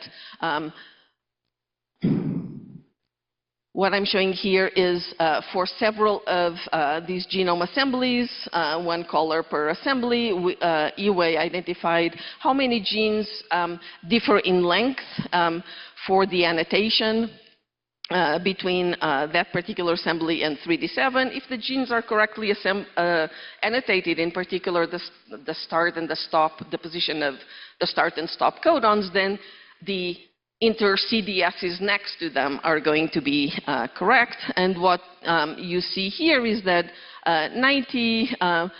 close to 95% of the genes do not differ in length between 3D7 and the other strains, meaning that the annotation is likely correct, and therefore the inter-CDSs that flank them are also likely correct. So about 98% of the genes fall sort of within this 5% length variation relative to 3D7. So given that this seems to be solid, then what Yiwei went through was a series of sieving steps where she identified which of these inter-CDSs have orthologs across all the different assemblies, and of those, how many have microsatellites in the promoter regions, to then be able to determine are those microsatellites variable in length or not. So in the end, she so far identified that about 600 of these inter-CDSs have short tandem repeats in promoter regions. those short tandem repeats, we're limiting them to di, tri, or tetranucleotide repeat units. And almost all of them have variation. So 613 out of the 642, they have length variation. Reassuringly, the CYP19B gene came up in her screen, and so what we're showing here is, so here you have sort of the actual intergenic region and the promoter that has length variation across these assemblies. So this display is very much like I've shown before, with 3D7 on top, then West and East Africa genomes, and then Southeast Asian genomes. In teal here, you have the 5' UTR of CYP19B going that way, and in green, we have the 3' UTR of the upstream gene that's transcribed from left to right. So this is a 3', 5' UTR. You can see the 5' UTR is really, really small, and it's basically really that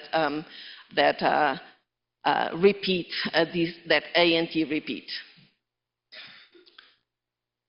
So next steps for EWAY are to culture all these different strains that you see here. She is going to use a variety of different conditions, and then assess gene expression in genes that have these variations in promoter regions to see whether or not CYP19B is an exception or the rule. Reassuringly, one thing that she also looked at was, well, but are these microsatellite repeats really likely to impact the expression of downstream genes? And if they are, you might expect that these microsatellites might be absent in promoters of genes that perform really critical functions. So she looked at about 2,500 genes that do not have short tandem repeats in their promoter regions, and determine what are the molecular functions of those genes. And sure enough, you will see that most of these functions are related to ATP binding, or nucleotide or ribonucleotide metabolism, so really the basic functions of cells. So in fact, this is evidence that suggests that, in fact, this particular type of repeat in the promoter region is likely to change the expression of downstream genes, and therefore, through evolutionary time, selection has eliminated these short tandem repeats in upstream of genes that are really critical. What did I want to say here? So there's a variety of questions that we will be, once we have the experimental data, we will be able to determine, in particular, which genes undergo sort of a similar mechanism as CYP19B, and what functions are those genes involved in. So in concluding, I just wanted to stress that much remains to be discovered about the function of the genome or genomic regions in Plasmodium falciparum, that many valuable hypotheses can be generated just by comparing existing data that then obviously need to go and be tested experimentally, that awareness of reference bias in genotyping is really important, and that much remains to be discovered in regarding the function of regions that do not code for proteins. In particular, for example, UTRs. I'm not showing that type of data, but they are much more conserved than you would expect by chance. For example, we know that there are hundreds of known coding RNAs and so on and so forth. So just to conclude, the work I presented before was mostly work from Kara Moser, Ankit Vivedi, and Yue Yang, and I would like to also acknowledge my collaborators at the CVD, at the Center for Vaccine Development and Global Health at the University of Maryland School of Medicine, in particular Shannon Takala Harrison, Kirsten Leik, and Matt Lawrence, who have been longtime collaborators. Some outside collaborators at Scenaria, Swiss TPH, and Mali, and finally the funding agencies that funded this particular work.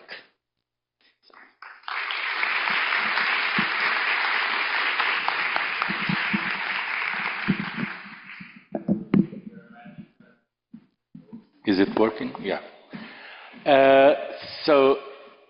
Please remember that we will have our discussions at the end, okay? So the next speaker is Tais Nobrega de Souza. Tais is a biologist, graduated from the Federal University of Minas Gerais, and she obtained her PhD degree at Fiocruz in Minas Gerais, where she is currently an associate researcher. So Tais, it's a great pleasure to have you here, and the floor is yours.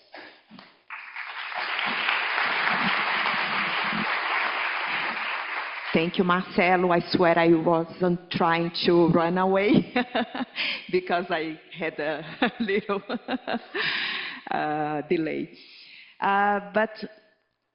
So I would like first to thank you for the organizers, for the invitation. It's a pleasure to be here today. And today I'll be talking about our efforts on tracking drug resistance in the Brazilian three-border region. Between Brazil, Venezuela, and Guiana. Let me just, this region. So this is a region where we have great concern regarding the rising of malaria, especially in vulnerable territories, okay? And here we are talking about in special indigenous lands, where many factors are associated with the risk of, this rising of malaria cases, including the overlap with mining zones, mining activities, especially illegal mining activities, okay? But also, these are places characterized by remoteness with limited access to healthcare and also intense human mobility. So, in this study, Marcelo Urbano's group has pointed to the mobility as an important risk factor for malaria transmission, where they identified that 1/3 of the Vivax infections were actually acquired outside the locality of residence. And here we can see that Boa Vista, which is the focus today, is the region. This doesn't work. Okay. Is a major sink for malaria in the Guiana Shield, meaning that in this region, okay, we have more import of malaria cases than export. Okay, and as I told you, this is an important risk factor for malaria transmission. Okay. And so today, our topic is related to malaria treatment. For those who are not familiar with the treatment in Brazil, for Vivax, it's recommended chloroquine plus primaquine. For the recurrences, ACT plus primaquine. And for P. falciparum, the first line treatment is artemether lumenfantrine, and the second one, artesunate mefloquine plus a single dose of primaquine. And the rationale behind this combination of drugs to treat P. falciparum is to delay or to avoid the appearance of resistance, drug resistance. But unfortunately, we have seen already the emergence of resistance, partial resistance to artemisinin, and also to its partner drugs. Okay, we here can see shown on the black arrows that the resistance has been reported for almost all drugs that are currently used And also in Guiana Shield, we have already this identification of an important mutation in the main gene, the gene that is the main determinant for partial resistance to artemisinin, which is the KH13.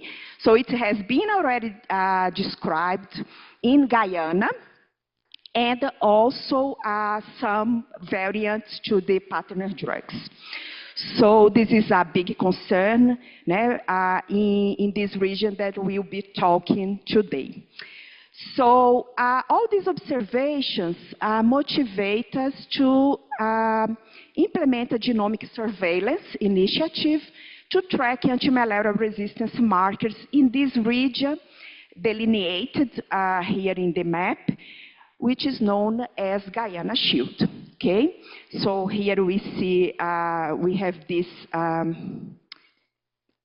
We have this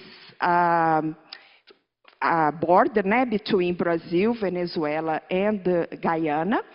And this is a place characterized to be a hotspot for malaria transmission.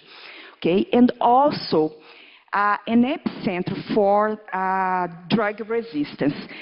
Why? Because this region shows many factors, factors associated with drug resistance, including intense human mobility, also illegal mining activities, okay, and which are often associated with irregular use of antimalarials.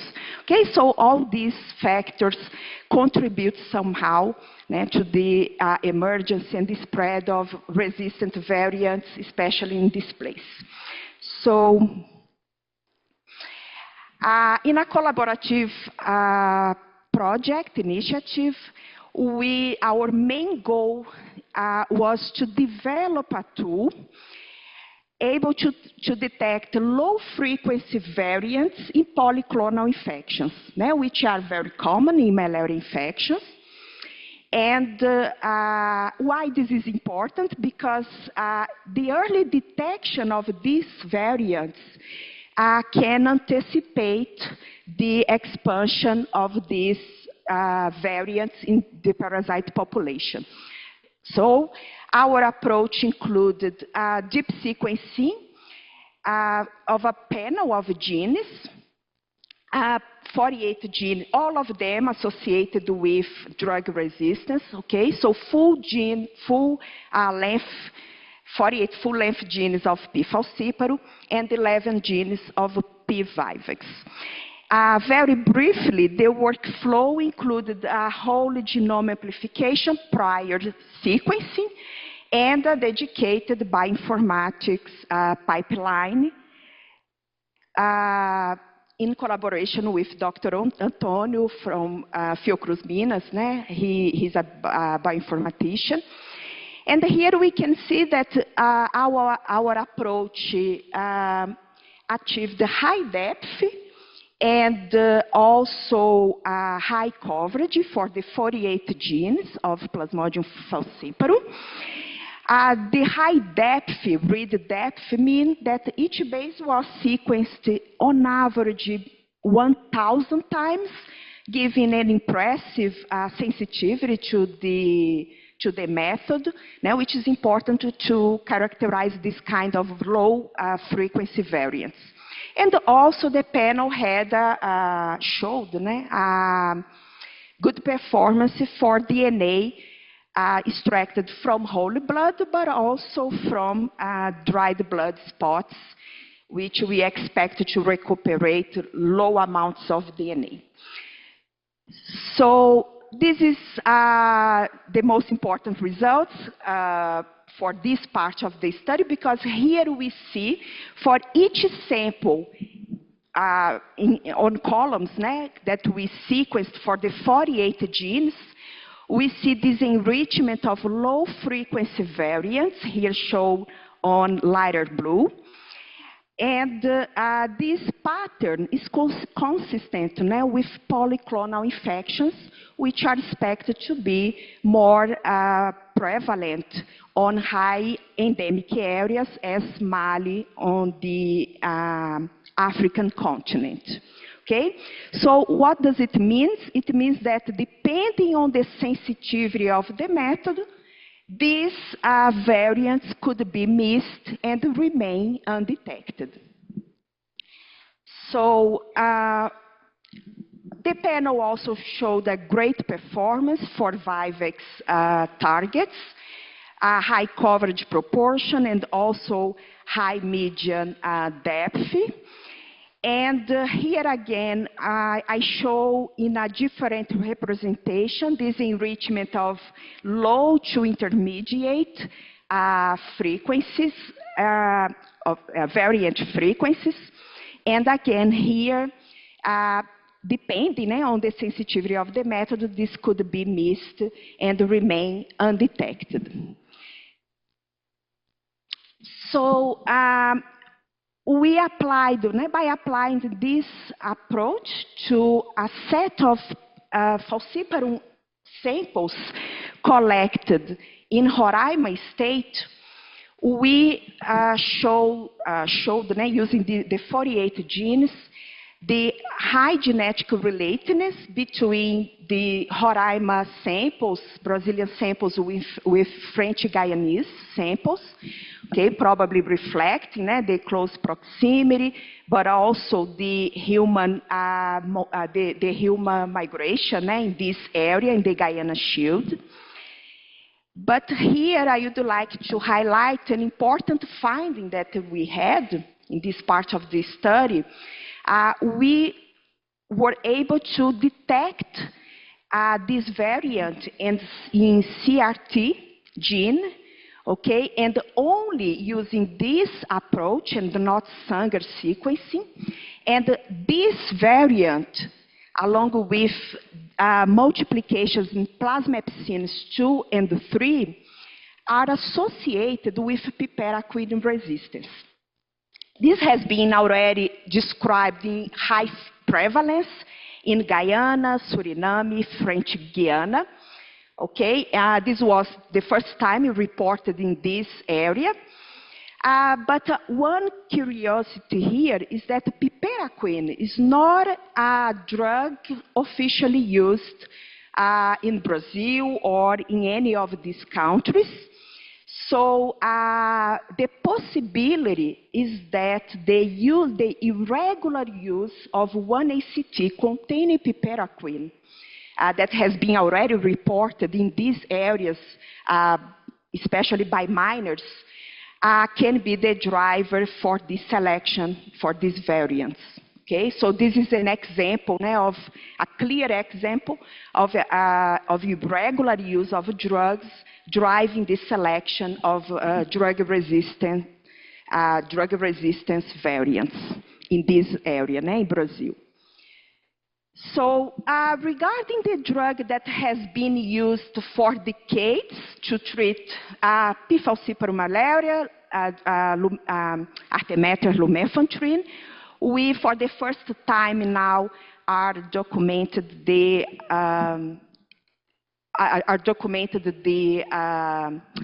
emergency, the appearance of this haplotype associated with MDR1, which is a gene associated with, in this case of NFD, is related to lower susceptibility to lumefantrine, okay, and is also being seen in other areas where artemether lumefantrine has been used for many years.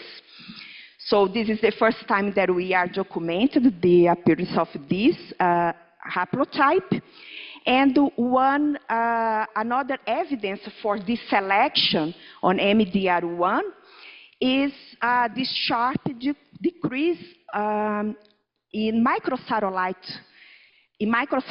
variability around the MDR1 gene in the isolates that we have analyzed, that we have characterized this microsatellite variability along the chromosome 5, where the gene is located. So we also were interested to characterize isolates, Vivax samples from the same area in order to understand if similar selective pressures could be also modulating, shaping Vivax genetic variability in this area. And here we applied the panel for Vivax. So by analyzing these 11 genes, we were able to clusterize, see the clusterization of Roraima samples with samples from the Guiana shield area. Okay, and here we can see that they are more closely related to these samples from these countries, neighboring countries, than to those from other areas from Brazil. So this is interesting, and we raised here an hypothesis that the unintentional exposure of Vivax, okay, to treatment, more specifically to P. falciparum treatment, could be driving this genetic the selection for drug-resistant parasites or drug or variants, resistant variants for the parasite. And why unintentionally treatment? Because when we reanalyze, this is a place characterized by co-circulation of Vivax and falciparum. And when reanalyzed a set of samples by qPCR, we found a surprisingly high prevalence of mixed infections. Okay? So these were all samples initially classified as monoinfections, either by Vivax or falciparum.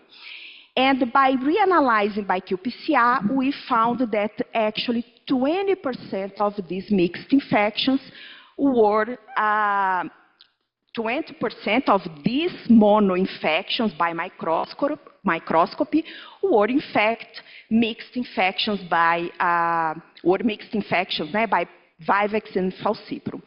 And the most frequent mixed infection was Plasmodium vivax. So not surprisingly, because Vivax, we know that the parasitemias are lower in general compared to P. falciparum. And here we show that actually we had a very lower proportion of Vivax in these infections with mixed infections mixed infections with Plasmodium falciparum, as we can see here in the first part of the graph. And it's interesting to note that this the underreporting of Vivax infections somehow fluctuated or parallel with P. falciparum cases. These were cases identified by the surveillance system. Okay, so it suggests somehow that the co-circulation with P. falciparum may increase the likelihood of missed P. vivax infections. So, but the most important question here was what would be the consequences of this exposure of P. vivax to this incorrect or unintentional treatment, because all those infections were treated by were treated using the P. falciparum treatment. So what we found was also a surprisingly high prevalence of MDR1 amplification, okay, in these samples, and it seems to be restricted in Roraima state, when we compare with samples that were also analyzed from the Western Amazon. And this phenomenon has been increasing, this selection has been increased over the years analyzed here. Okay, so MDR1 is the main determinant for mefloquine resistance, okay? But also it's associated with resistance to other drugs like lumefantrine and also artesunate. But in regions that the similar phenomenon has been observed, they associated this increase of the PV-MDR1 amplification mainly with the use of mefloquine to treat P. falciparum. Okay, so Vivax being exposed to a treatment of mefloquine, but targeting P. falciparum. But we don't have a clear evidence for this intense use of mefloquine in these areas that we are studying. So here we cannot clearly underline the factors associated with this selection, nor the clinical consequences of this amplification, but we suspect or we raised the hypothesis that the use of lumefantrine can be the driver for this selection. And why? Not coincidentally, we have seen the same phenomenon now with P. falciparum in Angola, in Africa. Also, the selection of MDR1 amplifications by the use of lumefantrine, artemether lumefantrine. So we are not sure, but this can be also something that is happening in this area.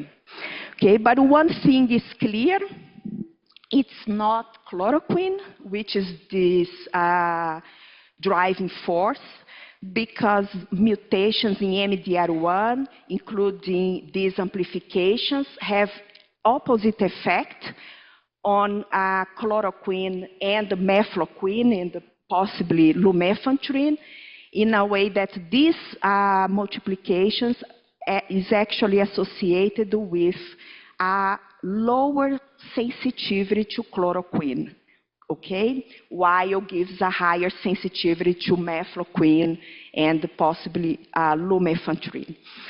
So, in conclusion, we are, by applying a highly sensitive panels, highly sensitive method, we were here able to review signals of selection in P. falciparum, in this important area of study.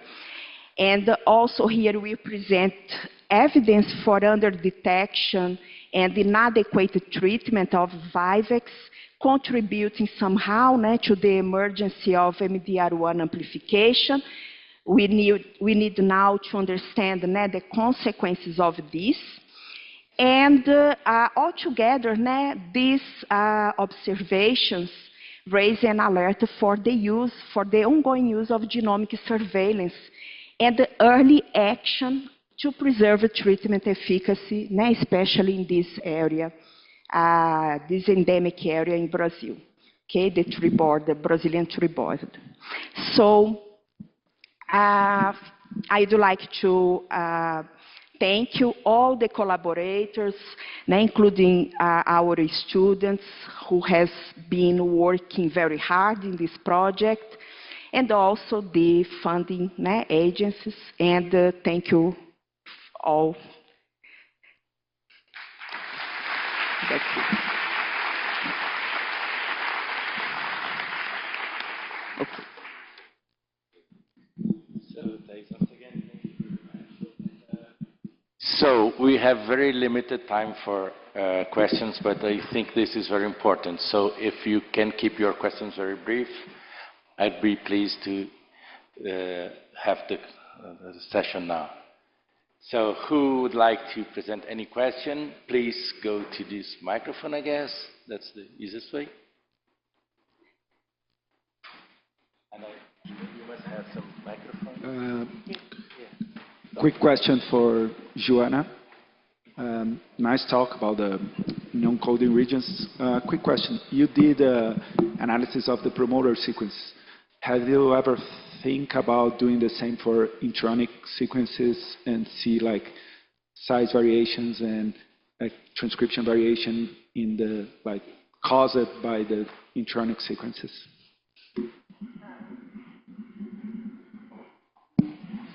Thank you for the question.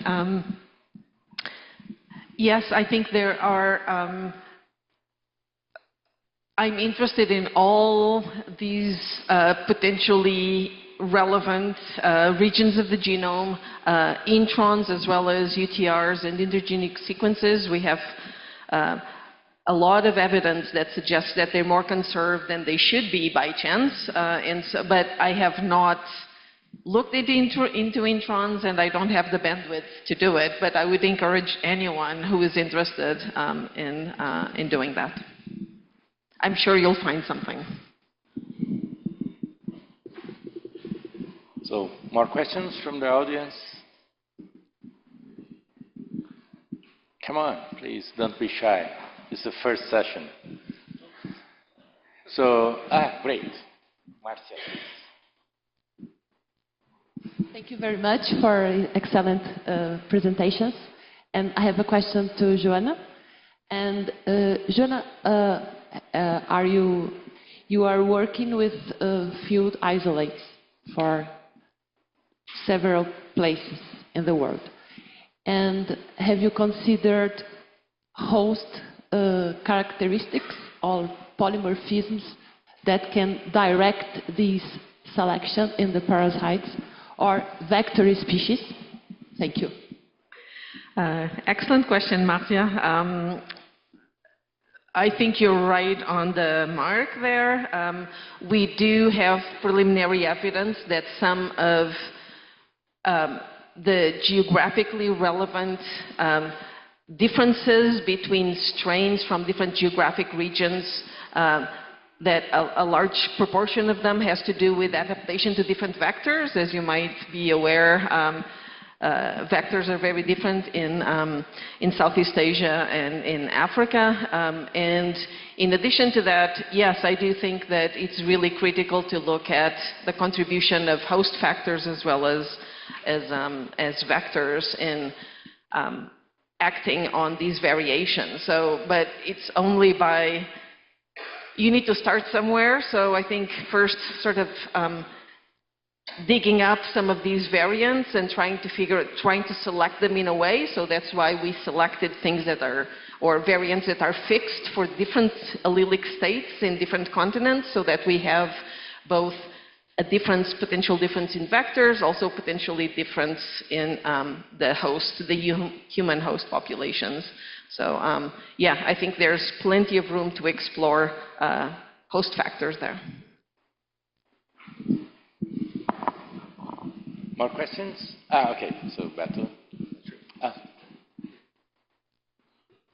Joana, so this bias issue has to do really with the intercoding sequences. That's what you're saying? I'm trying to wrap my mind around this and how it affects any of our analyses. So that's just for the intercoding sequences, because our genes, we know what they are, and so you know to align across the named genes. And I wonder if the solution also could be naming these intercoding sequences if they're consistent. And then I guess those turn up as missing data in your analysis across many genomes. Is that what happens? It's just missing data.